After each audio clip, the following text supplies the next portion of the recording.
Hello मेरे प्यारे दोस्तों। तो स्वागत है आपका एक बार फिर से आपके अपने यूट्यूब चैनल लेट्स रूल में। तो आज हम देखेंगे कि झारखंड की जलवायु से रिलेटेड जो भी इम्पोर्टेंट क्वेश्चंस आते हैं उनको हम यहाँ पे डिस्कस करेंगे। तो मैं ये सीरीज लेके आया हूँ उन सारे लोगों के लिए जो झारखंड में होने वाले कम्पिटिटिव एग्जाम की तैयारी कर रहे हैं, चाहे वो जेपीएससी हो, जेएसएससी हो, या फिर इंटर लेवल का कोई एग्जाम हो, या फिर झारखंड सिपाही हो, या फिर पंचायत सचिव हो। जो जो भी एग्जाम्स झारखंड में होने वाले हैं या आगे आगामी होने वाले हैं, उन सब के लिए ये हमारा वीडियो बहुत ही इम्पोर्टेंट होने वाला है। तो ये वीडियो आपको फ्री ऑफ कॉस्ट मिलेगा और हर टॉपिक पे मिलेगा। तो आप हमारे चैनल को इसी उम्मीद से सब्सक्राइब कर सकते हैं कि आपको कोई भी बुक खोलने की जरूरत नहीं पड़ेगी। तो वीडियो में आगे बढ़ने से पहले कीजिए चैनल को सब्सक्राइब और शुरू करते हैं आज का हमारा पहला क्वेश्चन। तो आज का हमारा पहला क्वेश्चन है कि झारखंड की जलवायु कैसी है। तो झारखंड की जो जलवायु है वो उष्णकटिबंधीय मानसूनी है। झारखंड की जलवायु कैसी है? झारखंड की जो जलवायु है उष्णकटिबंधीय मानसूनी है। आपको बता दें कि झारखंड में जो है वो टोटल 7 प्रदेश, जलवायु प्रदेश में बांटा गया है। टोटल 7 क्लाइमेट जोन है। अब उनमें से क्या क्या है, तो सबसे पहले है उत्तरी और उत्तरी पश्चिमी क्षेत्र, जिसको महाद्वीपीय प्रकार कहते हैं। तो जो बिहार से टच करने वाला जितना भी एरिया है वो सारा उत्तरी और उत्तरी पश्चिमी क्षेत्र जो है वो आता है, जिसको हम लोग महाद्वीपीय प्रकार की जलवायु भी कहते हैं। दूसरा है मध्यवर्ती क्षेत्र, जिसको उप महाद्वीपीय प्रकार का जलवायु प्रदेश भी कहते हैं, जिसमें आपका रांची, जमशेदपुर, धनबाद, ये सब जो मिडिल मिडिल में है वो सारे लोग आते हैं।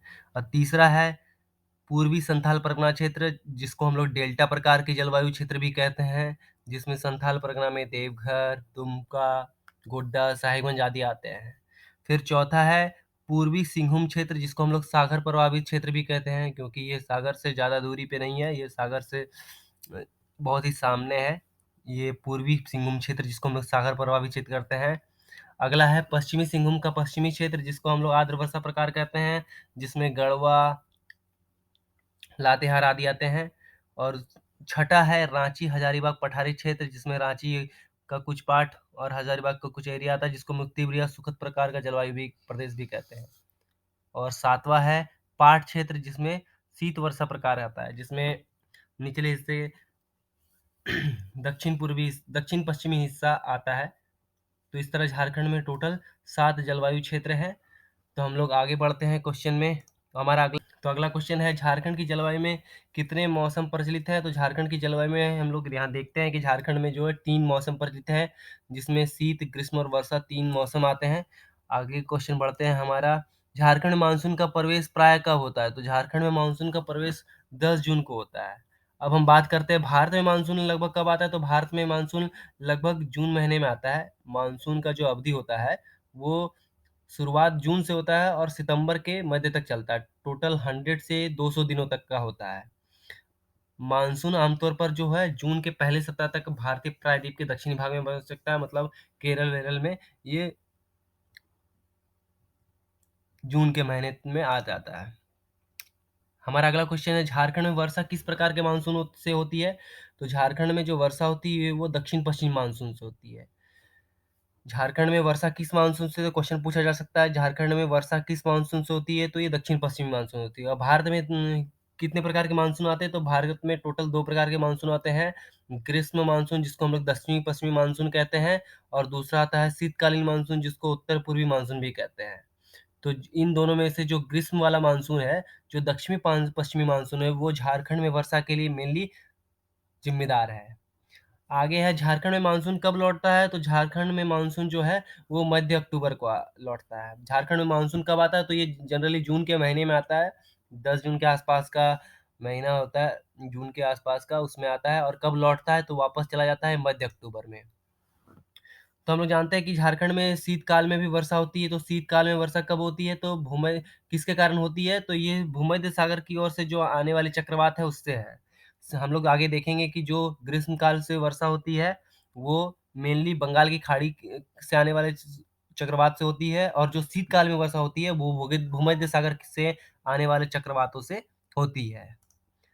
अब झारखंड में औसत वार्षिक वर्षा कितनी होती है? क्वेश्चन आपको पूछा जा सकता है कि झारखंड में औसत वार्षिक वर्षा कितनी होती है? तो इसका सही आंसर होगा 140 सेंटीमीटर।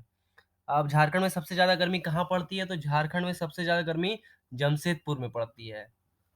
आपको बता दें जमशेदपुर जो है वो स्वर्ण रेखा और खरखई नदी के तट पर स्थित है और 1907 में Tata iron and steel company TISCO का जो स्थापना हुआ था वो जमशेदपुर में ही हुआ था।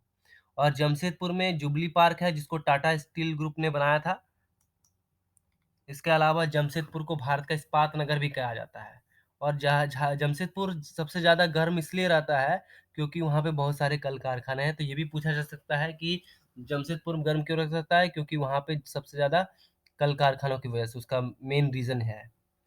अगला क्वेश्चन है झारखंड में वर्षा का मुख्य स्रोत क्या है? तो झारखंड में वर्षा का जो मुख्य स्रोत है वो बंगाल की खाड़ी की शाखा है। हम लोग पीछे देखे थे कि झारखंड में जो शीत ऋतु में वर्षा होती है वो भूमध्य सागर से आने वाले चक्रवातों की वजह से होती है और जो झारखंड में मुख्य स्रोत का वर्षा होता है वो बंगाल की खाड़ी की शाखा से होता है।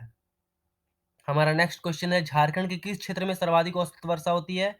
तो नेतरहाट का जो पठार है क्योंकि यहाँ पे भी सबसे ज़्यादा जंगल है, इसीलिए यहाँ पे औसत वर्षा सबसे ज़्यादा होती है। ये हमारा नेतरहाट का पठार है, झारखंड में सबसे अधिक वर्षा होती है वहाँ पे। झारखंड में सर्वाधिक वर्षा कहाँ होती है? तो ये नेतरहाट में होती है।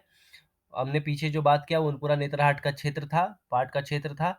अभी यहाँ पे हमने जो बात करी है वो प्रॉपर नेतरहाट है, वहाँ पे सबसे अधिक वर्षा होती है। नेक्स्ट क्वेश्चन है झारखंड का औसत वार्षिक तापमान कितना है? तो 25 डिग्री सेल्सियस है। झारखंड का जो औसत वार्षिक तापमान है 25 डिग्री सेंटीग्रेड है। झारखंड में औसत वार्षिक वर्षा कितनी होती है? तो 140 सेंटीमीटर होती है। झारखंड में औसत वार्षिक तापमान कितना है? तो 25 सेंटीग्रेड है। अब निम्न में से कौन-सा झारखंड के बीच से होकर गुजरती है? कौन-सी रेखा? तो कर्क रेखा। हम लोग जानते हैं झारखंड में से कर्क रेखा गुजरती है, तो कर्क रेखा झारखंड के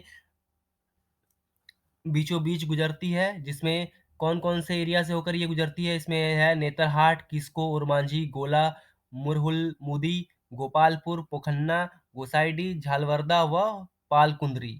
तो आपसे पूछा जा सकता है कि इनमें से किसमें से झारखंड में कर्क रेखा नहीं गुजरती है? तो आपको ये 4-5 ऑप्शन दे देगा, जो आपको उसमें छाँटना रहेगा।